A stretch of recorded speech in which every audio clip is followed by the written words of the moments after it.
You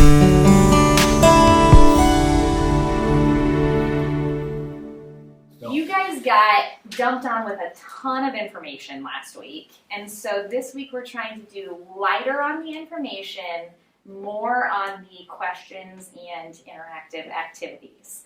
And that doesn't mean like you have to share with everyone. It's like, share with your family units or community around you sort of thing. Lots of introspection. So we're going to talk about care community. So obviously you guys are here as part of a community. And so you, from that aspect, understand how important community is. God said it's not good for man to be alone. And he said that right after he made Adam. And so that's kind of our basis for why, if God says that this is important, right? And he said that pretty early on, it's probably something we should all take note of.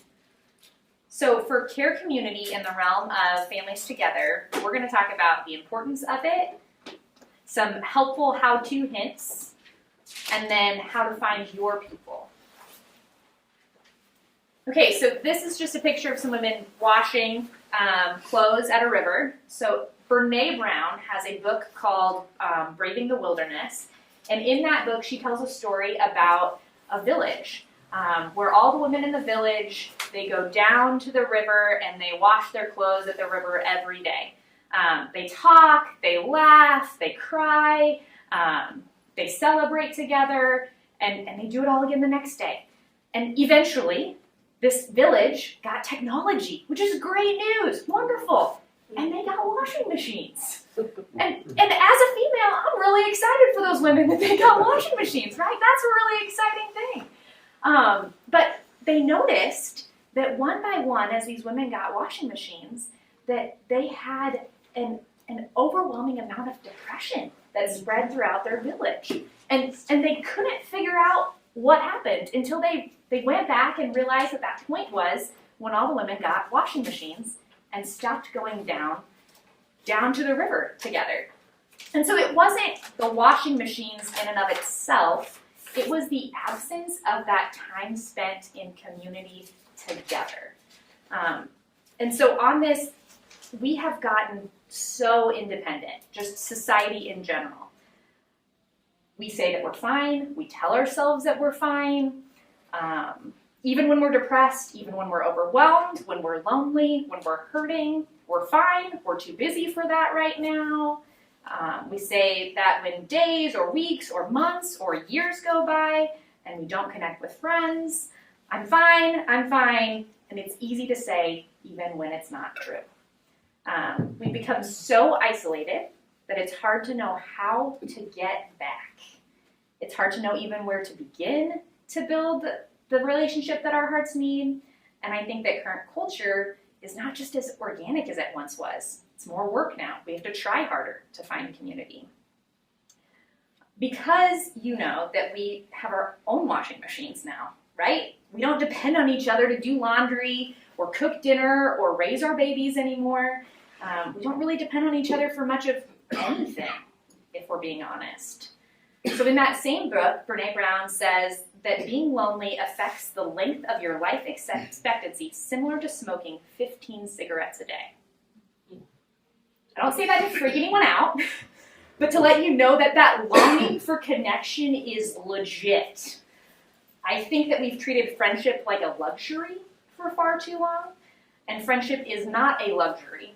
It is a necessity. Be independent. Be proud of it. Be an independent man or woman who realizes the value and importance of opening doors to others. You can do it alone, but you don't have to. Islands are only fun for so long, guys. So there is true magic when people come together and they share ideas and stories and struggles and endless bowls of food. Food always makes everybody come together. So if you guys use your gifts and I use mine, and then we invite that girl over there who brings something completely different to the table, we can watch something miraculous unfold as we do that together. So as we start thinking about and talking about community and our own care communities, and the support that we need in those is generally broken down into 8 areas. So there's financial, emotional, mental, spiritual, physical, support systems, relationships and role models, and then knowledge of hidden rules. So for all of those, studies show that increasing even one of these resources, just one of all of these in a person's life, can have a tremendous impact. Imagine what we could do when we can impact almost all of them. The fact that the local church is bursting with resources, even more resources than we know. So financial resources. The Lord has blessed so many of us, personally or as a church. Even if we don't have the resources, a lot of times we know where to go to find them and have the margin and capacity to do so. Many of us have also been given emotional resources throughout life. So when something upsetting happens, we have tools to self-regulate and move forward on good days, right? Some days we're not self-regulating very well.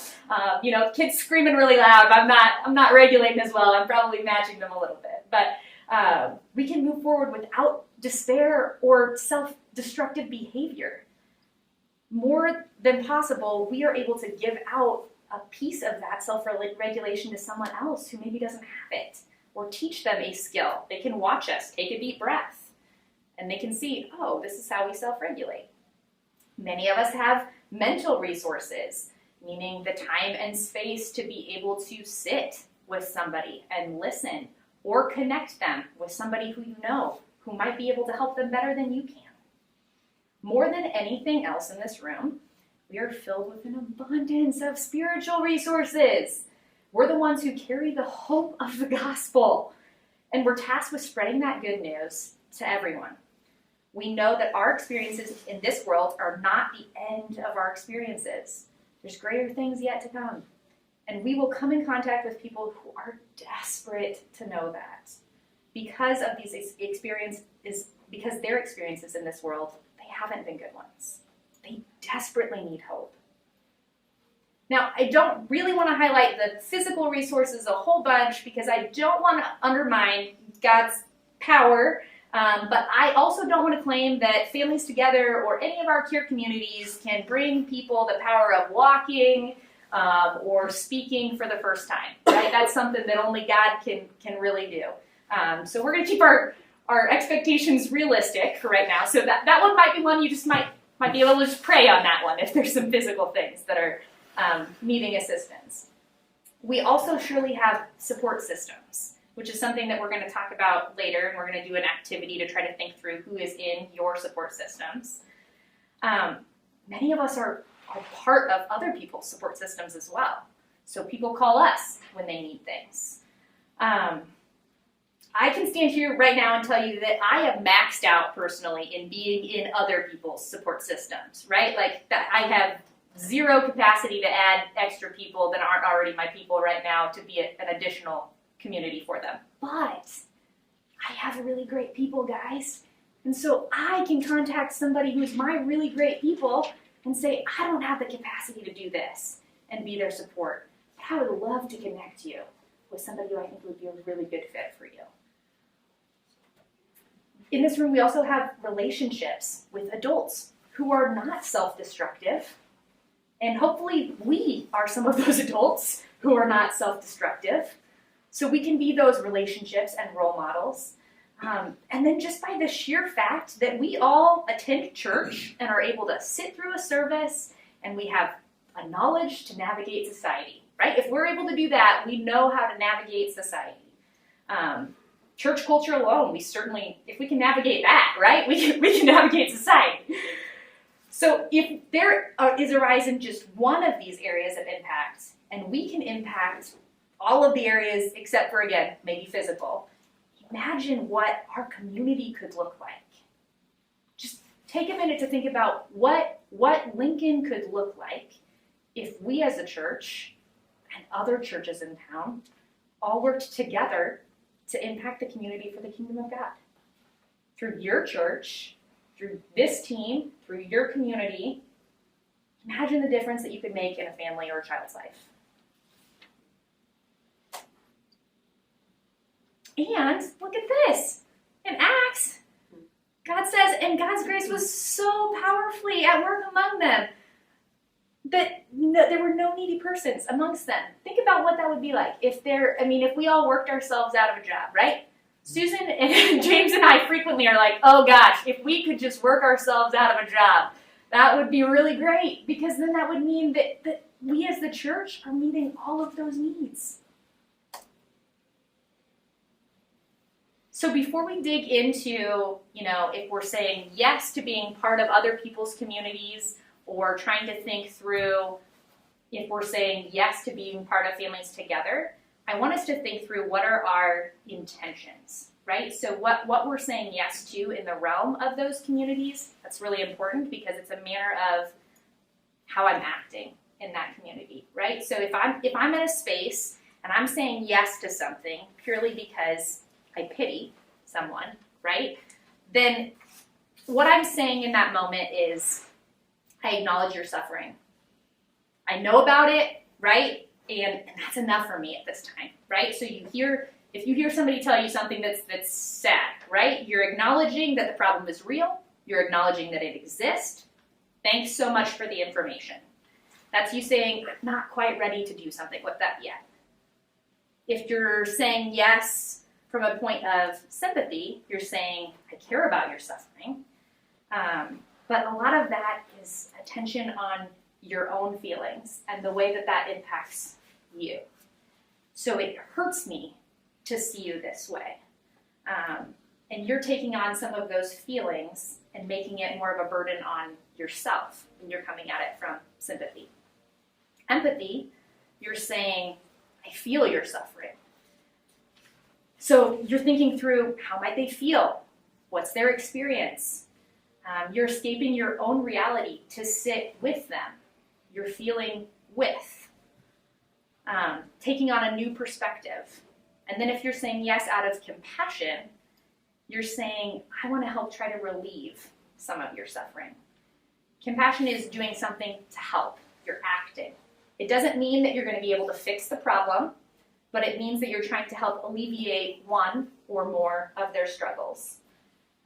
We learn who we are in relationship with others. So usually when we ask God to reveal things to us or show us his heart on something, he often uses relationships to show that to us, right? I feel like he frequently is using those hard-to-love people. You're like, oh, God, I prayed that. I didn't really mean that way. Like, that wasn't really what I was saying. But soon enough, we start seeing those dark spots in our own hearts and where those are. And so in getting to know others, usually we find out areas in our own lives that we might need to turn over to God and let him heal those areas. So it's doing with. Based on wherever we're at and whatever our trauma experiences or past experiences were, a lot of times in the points of empathy or compassion, when we are being asked to do something about it, we either press harder, our response is right, or either we press harder into the hard, right? We lean in, or we retreat. And all of us have one of those. I mean, sometimes we freeze too, but all of us have those responses innate in us. We're gonna press forward and pretend like nothing's wrong, even if everything is wrong, right? Or we're gonna pull back and be like, oh yeah, I can't do this, even if we can. Okay, so this, I didn't know how to embed my video well and make the sound work. So this is a brief video on even just the difference between sympathy and empathy.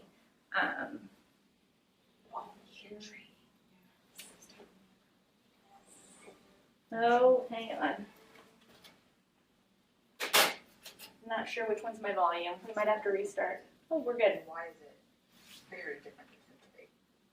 Empathy fuels connection. Sympathy drives disconnection. Empathy, it's very interesting. Teresa Wiseman is a nursing scholar who studied professions, very diverse professions where empathy is relevant, and came up with 4 qualities of empathy. Perspective taking, the ability to take the perspective of another person or recognize their perspective as their truth.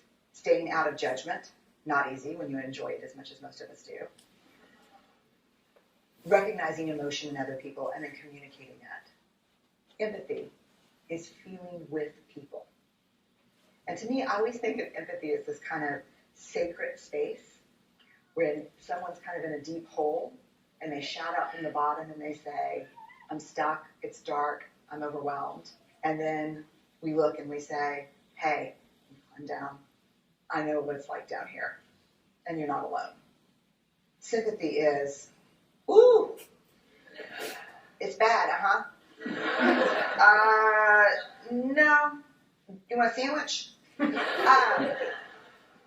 Empathy is a choice, and it's a vulnerable choice, because in order to connect with you, I have to connect with something in myself that knows that feeling. Rarely, if ever, does an empathic response begin with at least. I had it, yeah. And we do it all the time. Because you know what? Someone just shared something with us that's incredibly painful, and we're trying to silver lining it. I don't think that's a verb, but I'm using it as one. We're trying to put the silver lining around it. So I had a miscarriage. At least you know you can get pregnant. I think my marriage is falling apart. At least you have a marriage. John's getting kicked out of school. At least Sarah is an A student. But one of the things we do sometimes in the face of very difficult conversations is we try to make things better. If I share something with you that's very difficult, I'd rather you say, I don't even know what to say right now, I'm just so glad you told me. Because the truth is, rarely can a response make something better. What makes something better is connection.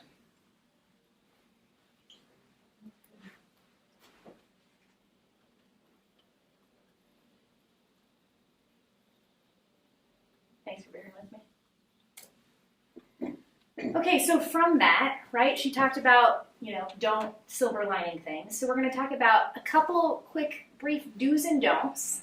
And this is collective across the board for if you are desiring to be part of a care community for families together, if you are a host home trying to train your care community on, how do you interact with these kids or with this mom, right? If you're the person who's providing the transportation for a host home, we need you to know how to interact with those kids and that family. So obviously, try not to silver lining things. Another one is do stay on mission. So whatever role you're in, you're here to show the love of Jesus, plain and simple. You don't know how this person ended up here. So don't assume anything, right? That's where we're taking ourselves out of our own experiences. We're not putting anybody in a box. Nothing that you should do should be off mission, right? Everything, this is the most important one. Always go back to the mission of what this is. Don't expect help or gratitude or even attention, right? This one is one where we feel like this is common sense. Our parents taught us to write thank you notes when we get gifts, right? It's been ingrained in us to try to do these things. And so we expect that that's how they're going to respond back. And whether it is a family that you're serving or if it's a host home, that family is in a place of extreme vulnerability. They might not even have the capacity in this moment to tell you how meaningful your help was to them. They might not know how meaningful your help was to them in this time. But remember that they trusted you enough to let you step into the mess with them. So take that as your gratitude in that moment. Do ask questions. So if you see something and you have additional questions about a family, or you see something that's concerning, please call a Christian Heritage staff member. It's likely that we have additional information on why a certain choice was or is being made, and it's probably due to poverty or trauma. But I do want to reiterate that in the state of Nebraska, adults are mandatory reporters. And so it is possible that there's a situation that could arise where you saw clear, blatant child abuse. And if that is the case, we will direct you, after talking through things with you, to call the hotline. We can do it with you. We'll help tell you how to do it. That's just a disclaimer.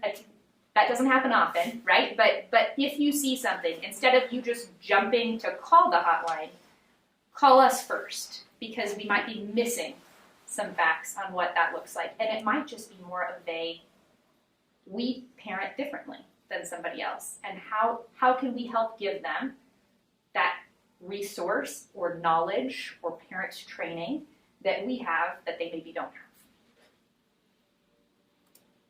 If you're interacting with kids and families, do watch your body language and facial cues. So this one's hard for me because COVID was great. I wore a mask. Nobody could see my face. I do not hide my facial expressions well, right? I wear it, and if I am disgusted, my face will show it, right? There are moments where you might step into spaces that are overwhelming or things that you haven't seen. So if that's the case, try not to cringe or widen your eyes or step back. Or in that moment, over-sanitize or wash your hands or shake your head or wrinkle your nose. I'm not saying don't wash your hands later. Absolutely wash your hands later, right? Just in that moment, don't be like excessively using hand sanitizer in front of them. A brief story on this would be we have a mom she's done a hosting for her kids before while she did a med reset. She's gotten out of an abusive relationship, and so I've known her for 5 years, and I've seen like when it was the worst, right? And when things were the worst, right? Which was 5 years ago, not families together. This was like, we're still in abuse sort of scenario.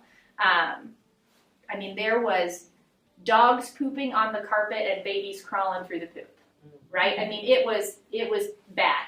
And mom was being abused, so mental health-wise, mom had no capacity to be able to do any of those things because mom was just paralyzed and just trying to keep everybody alive, right? And so I saw that, and then, I've seen how she's living now, which is a huge difference from that. Like, is it still crowded and there's 7 kids and 5 animals and, the dishes aren't always done and we are, having to saw off beds to try to make things fit in basement closets? Absolutely, right? So on that note, brought a bed, trying to build a bed in the basement, and it doesn't fit. And I don't have a saw with me, so I have to call my people, right? Call my people and they show up. So I call Craig, and Craig comes with a saw. I didn't prep him ahead of time for what he's walking into, right? I just said, Craig, I need you to come with a saw. We're making a bed. He said, okay, I'll be there, right? So he shows up. He saws off the bed. He did great. He didn't, react or do any of these things. But then afterwards, he was like, hey, is that how we live all the time? Right? It's great to ask questions after the fact when you're not in the moment with that family, because that was a great teaching moment for me to say, yes, but you should have seen where we were before. Like, we are celebrating where we're at now. The kids have, the ground is picked up generally, we're not stepping in glass, all of those things. So sometimes, right, our little lens of what we are only seeing in this brief moment might seem like, oh gosh, what is going on here? This is terrible. When really we might need more of the story to be like, oh, we've come so far. Like, do we have a long ways to go? Absolutely. But we all do. We're all on a journey. So try not to do those things and just watch your body language. Do use caution when taking photos. So that is more of a manner of, I know this seems intuitive, right? But we live in a world where, there was a little girl who was just kidnapped by a FedEx driver, right? And so we want to make sure that as far as pictures or filming, we want to show families respect and offer dignity. We don't want them to feel like they're part of a zoo.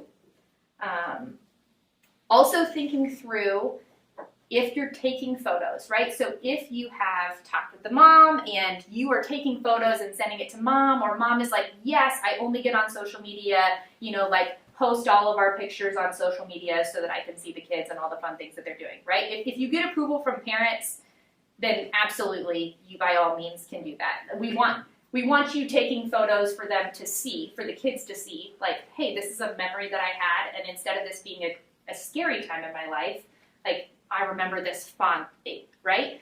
But if we're taking those photos, scan your photos. Make sure there's not accidentally, like, a house number in that photo before you're posting it, or, a car in there with license plates, any of those things. Just do a brief safety inventory in the same way that you would do if you're posting your own kids' things, right? To make sure that we're keeping everyone safe. Anybody have any questions about cameras and photos? Okay. Have you had an issue? No, we have not. That is more just, we're trying to be, just trying to be really cognizant of that. I mean, the state of Nebraska, if you were doing foster care, the state of Nebraska would tell you absolutely you can't take any photos of the kids and post them online at all. You can take photos, but you could not post anything online. I mean, I had one mom who they were adopting, and the adoption hadn't cleared yet, and they had 2 seniors in the household, one who was in foster care and one who was not. And they could post senior pictures of the one child online, and even when the other senior is saying, no, I want you to post them because you're, a proud mom, they couldn't do it, right? And so we're not that, if we have approval from families and everybody's okay with it, then by all means, great. Some parents might be like, oh yeah, you can post that, but I don't want you to see my kids' faces. And then you just get creative, like throw just a little like heart shape over their face, like a sticker on it before you put it up. So you can still post a picture of your family being together and having fun. You can still share the story, because we don't want you. We know that that's hard because the church in general, right? Like that's videos and pictures. Like that's how we try to activate the church. And so we don't want that to be a barrier in the realm of you helping get your people excited about the fact that you have extra kids in your home, or that you're transporting kids and you want other people to transport them too. We don't want that to stop forward movement on that, but we want to protect people's privacy. Does that permission have to be in writing? We have. They will have signed a media release with us that we will be able to give you in the realm of if we can post their pictures online. And usually, if they're okay with us posting their pictures online, then we ask, and they're usually great with that for you guys as well. So we will be able to identify, I would say more often than not, parents just don't sign that at all. Sometimes they do. Sometimes they're like, oh yeah, that's fine. Some of them really love that. But I would say a lot of them, they're like, oh no, because they feel like they're a zoo, right? It's like, then my kid's picture is the same picture that's used over and over again to tell all the people in Lincoln to pity my child, right? We're going back to what's that vision of why are we saying yes to this? And if it's pity, and that's usually what those pictures are, is for pity, not for compassion, right? Then a mom doesn't want to say yes to that. She just feels like a failure every time she sees a picture of her child then. And we don't want that. So, just tread lightly. Now we're getting into how do you guys find your people. So I'm going to have James and Susan pass out some handouts here. Just be one per couple because it's an activity. Yep. You gotta use your brains. Anybody? Oh yeah, over here. I got one. I was going to say, yeah, if you don't have pens or pencils, let us know and we can pass them out.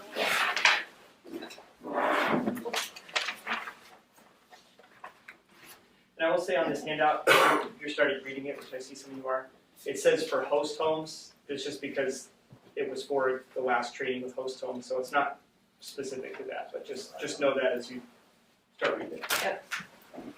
Yeah, so you guys will go through that together. I'm going to give you a brief synopsis quick of like, as you're thinking through what those people are and how to identify your people, there's kind of 4 main areas. So the biggest area is your acquaintances. So those are like large scale, you might have 50 to 100 acquaintances, people that you know, generally speaking, maybe you're friends on Facebook, but you're not like in community all the time together. Maybe you see each other occasionally, once or twice a month, but you don't usually go deep, right? So those are acquaintances. Then you have your village. So your village is a lot smaller. Your village is usually like 20 to 30 people max.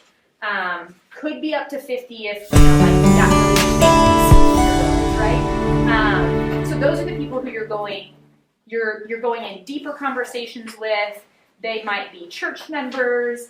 They might be members in your small group.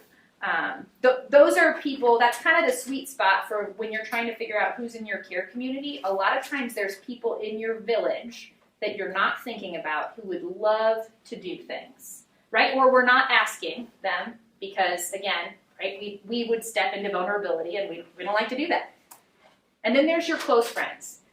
And that actually, the max number of close friends that you can have, they've done research on this, is 5. 5 close friends is the max number of like the depth of what a close friend really means. Usually it's like 1 to 3. So these are your people that are going to probably give you the most emotional support. They're going to be the ones who probably show up with their whole families in dinner, not just dropping dinner off, right? They are your people who, when you're like, I can't do this anymore, but I need you to talk me out of it, right? That's who you call. And then God, right? Like he's in your circle too. He's the most important person, right at the center of it. So as you're thinking through, think through those big areas. So acquaintances, you might be able to bring somebody from an acquaintance down to your village. There might be people that you just aren't even thinking about that would be in that space. And then your village, again, those are people who probably will be some of your care community. Or you can think through it in the opposite way as well. Like whose care communities are you in already? Like whose villages are you in? Whose close friends are you in already?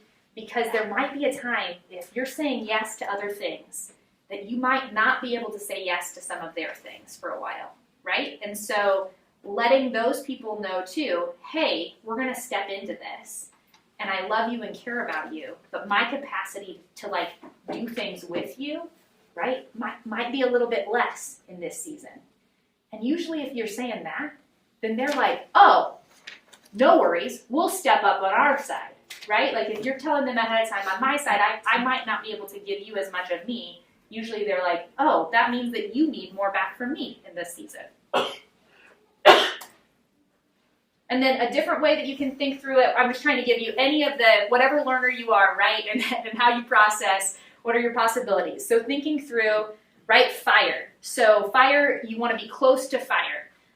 So your goal is proximity. So to build community, right, close. You got to be close to people. Usually the barrier for closeness is busyness. So we a lot of times say no to those things because we're like, oh, we're too busy. Well, turns out, remember how we all are not smoking 15 cigarettes a day, hopefully, and we desperately need community. This is not just a luxury, right? This is a need. So we need to figure out how to get that.